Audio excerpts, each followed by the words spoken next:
আপনি আপনি দাদুকে সবটা বলে দিলেন? কেন বলবো না কেন? দাদু ওই পরিবারের মাথা, দাদু তো সবটা জানার অধিকার আছে। আপনি এরকম একটা এত বড় সিদ্ধান্ত নেবেন আর আমি দাদুকে বলতে পারবো না, সেটা তো হয় না, তাই না? তাহলে আপনি আমাকে ফাঁসিয়ে দেবেন? আপনি তো দেখছি ডেঞ্জারাস মহিলা। কেন আগে বুঝতে পারেননি? খুব তো তেজ দেখিয়ে আমাকে বাড়ি থেকে বেরিয়ে যেতে বলেছিলেন,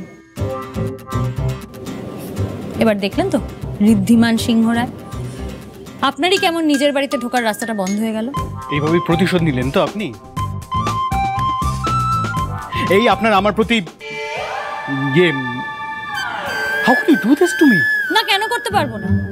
আমার আপনজনেরা যদি আমার সাথে এটা করতে পারে তাহলে আমি কেন করতে পারবো না? বোন, তুই আমাকে ভুল বুঝছিস, আমরা তো তোর জন্য সারপ্রাইজ প্ল্যান করছিলাম। এখনো কুলুপিটে থাকবো নাকি? দেখলে ফুল কেস খেয়ে গেছি। থাক, কাউকে আর কোনো কথা বলতে হবে না। শোন, তোদের সবার থেকে না এই লোকটাকে আমি অনেক বেশি চিনি, হাড়ে হাড়ে চিনি, তাই আমাকে তোরা আর কিছু বোঝাতে আসিস না। আমার যা বোঝার সব বোঝা হয়ে গেছে, আর কিচ্ছু বোঝার দরকার নেই। কিছুই বোঝেননি আপনি, আর বুঝবেন বা কি করে? আপনার শুধু ওই গোয়েন্দা গোয়েন্দা ভাব, বুদ্ধির অভাব। আর কোনো জিনিস একটা সিম্পলি হলে তো আপনার পোষায় না, কোন একটা গন্ডগোল, একটা কমপ্লিকেশন আপনাকে পাকাতেই হবে। যদি বুঝতেন তাহলে আমার মনের কথাটা আপনি বুঝে যেতেন। না মানে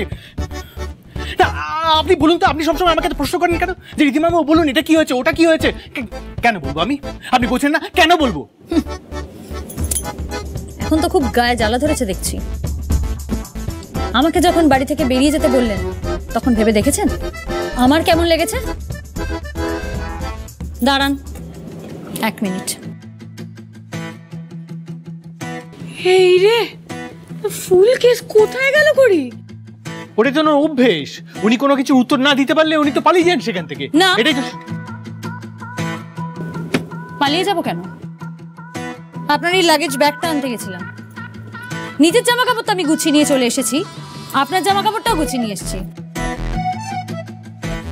তার কারণ এর পর থেকে তো আপনার আর আমার দিদির কারোরই ওই বাড়িতে জায়গা হবে না, তাই না? ব্যাস হয়ে গেল, সারপ্রাইজের চক করে সবার একসাথে ছাড়ে সর্বনাশ হয়ে গেল। তবে হ্যাঁ, আপনি আমাকে আপনার বাড়ি থেকে বের করে দিলেও আমার বাড়ির লোক আপনাকে আমাদের বাড়ি থেকে বের করে দেবে না, এই ব্যাপারে আপনি নিশ্চিন্ত থাকতে পারেন। কি হলো আমি না বুঝতে পারছি না। আমাকেও তাড়িয়ে দিয়েছে দাদু। হ্যাঁ, তাড়িয়ে তো দেবেই। তোর কি মনে হয় তুই কোনো অন্যায় করিসনি? তুই এমনি এমনি পার পেয়ে যাবি, তোর কোনো শাস্তি হবে না? শাস্তি দেওয়ার মতো তো কিছুই হয়নি, তোরা তো খামোখা কিছুই হচ্ছে না, যা হচ্ছে একটা নির্দিষ্ট কারণেই হচ্ছে। এখন তর্ক না করে তুইও বুঝে নে, ওই বাড়িতে তোর ফেরা হচ্ছে না, কারণ দোষী উনি শুধু একা নন, তুইও। এসব তোমার জন্য হচ্ছে রিদ্ধি, তুমি যত নষ্টের মূল, তোমার জন্য আমিও বাড়ি ছাড়া হলাম। যখন আমি ভুল করি তখন কেস খাই, তার জন্য বকা খাই দাদুর কাছে, সব ঠিক আছে। কিন্তু এখন তো আমি কোনো দোষ করিনি, কোনো ভুল করিনি, তাও কেস খেলাম। আমার কেসটা আমার লগ্নে জন্ম, ভালো লাগে না। আপনি জানেন আপনি কিচ্ছু বোঝেন না, কিচ্ছু না। না না, আপনি তো মানে সব বোঝেন, একবারে বুঝে পৃথিবী উদ্ধার করে দিচ্ছে। আমি বুঝতে পারি না এত বড় বড় কথা আপনি বলেন কি করে? মুখে তো একটা মিথ্যার কল লাগানো আছে, খুললেই গড়গড় করে শুধু মিথ্যা কথা বেরোয়। Shut up, just shut up. আপনি চুপ করুন তো, আর চুপচাপ ভেতরে আসুন, চোখ বন্ধ করে আসুন। কেন কেন না, কেন চোখ বন্ধ করবো কেন? বলছি না, আপনি প্রশ্ন করবেন না। কি কি করছেনটা কি? বলছি কি কি ব্যাপার বলুন তো?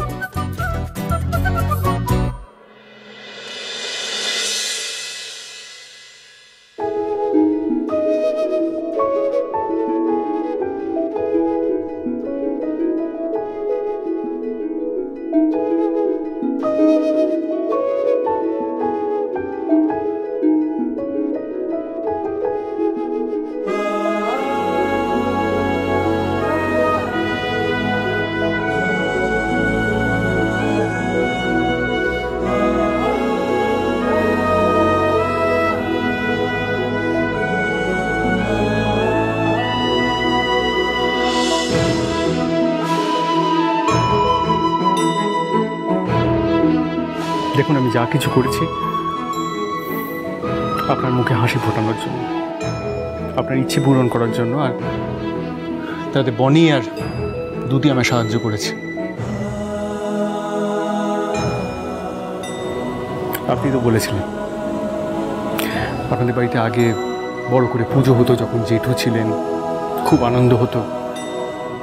আর তাই আমি চাই যে আপনাদের বাড়ি পুজোটা এবার আবার হোক,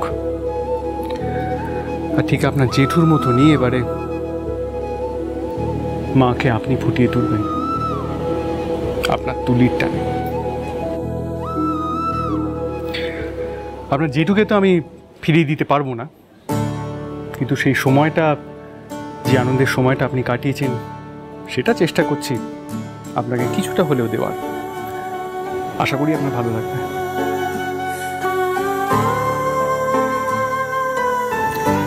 এবার বুঝলেন তো ম্যাডাম, ঋদ্ধিমান সিংহ রায়ের মনে কি আছে আর কে আছে? আর আপনারও না বুদ্ধির জবাব নেই। কি করে আপনি ভাবলেন যে এত সহজে আমি আপনাকে দূরে ঠেলে দেব? এই যে বোন, এই সব কিছু কিন্তু ঋদ্ধি তোর জন্যই প্ল্যান করেছে। এই বাড়ি মেরামত করা থেকে শুরু করে নতুন করে রং করা সবকিছুতে আমি হেল্প করছিলাম, কিন্তু ওই হেল্পটা করতে গিয়ে ফেসে গেছি। দেখ, আমরা কিন্তু তোকে সারপ্রাইজ দেওয়ার জন্য এত কিছু করলাম, কিন্তু তুই খুব পচা। তুই আমাকে আর ঋদ্ধিকে ফুল কেস খাই দিলি। আমাদের সারপ্রাইজের জন্য একটু তো অপেক্ষাটা করতে পারতিস। আমাকে আপনি এত বড় একটা সারপ্রাইজ দিলেন, আমারও তো আপনাকে কিছু একটা দেওয়া উচিত, তাই না? হ্যাঁ, এত বড় একটা শক দিলেন, এরপরেও আপনি আবার কি সারপ্রাইজ ওয়েট করছে বলুন?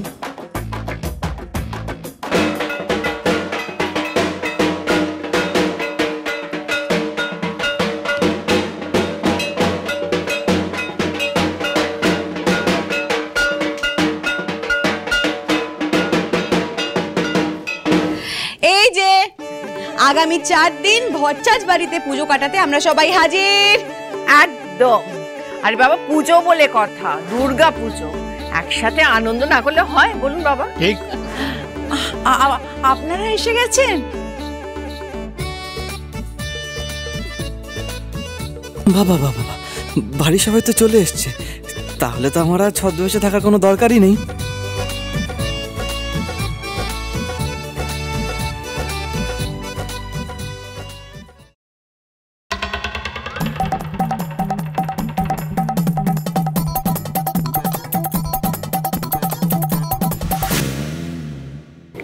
কিন্তু তোমরা সবটা কি করে জানলে দাদু?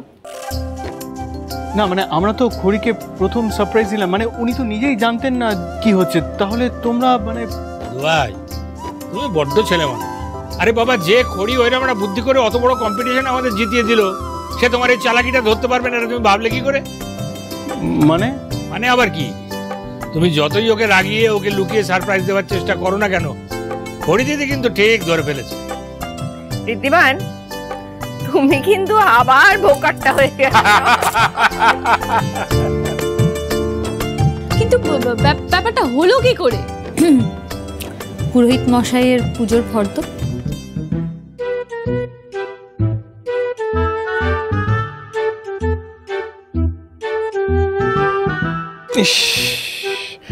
সব এত ভালো করে ম্যানেজ দিয়ে এসে শেষে এত বড় একটা ভুল করে ফেললাম।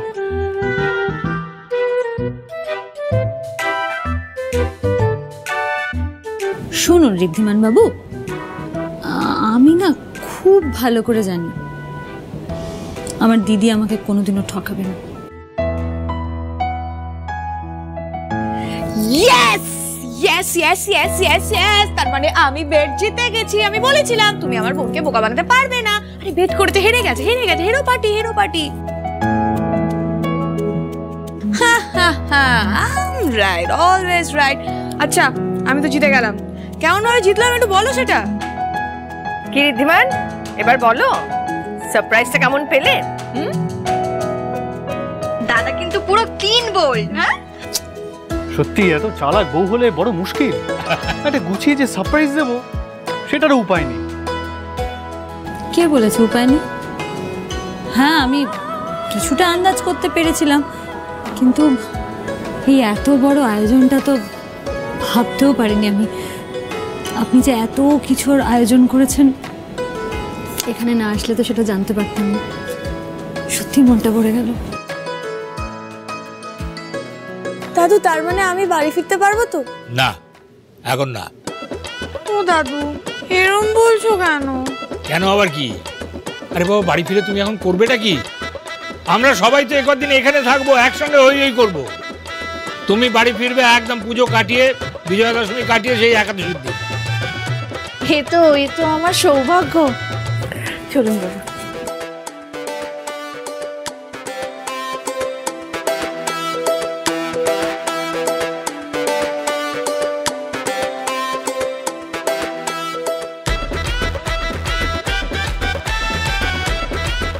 বাড়ির সবাই তো এখানে পূজা আনন্দ করতে চলে এলো, আর আমি এখনো তো কাজ শেষ করেই উঠতে পারছি না। কুণাল হয়ে যে বাড়িতে আসবো সেটারও কোনো চান্স নেই। তাহলে কি আমাকে এখন মিস্ত্রি হয়েই থাকতে হবে?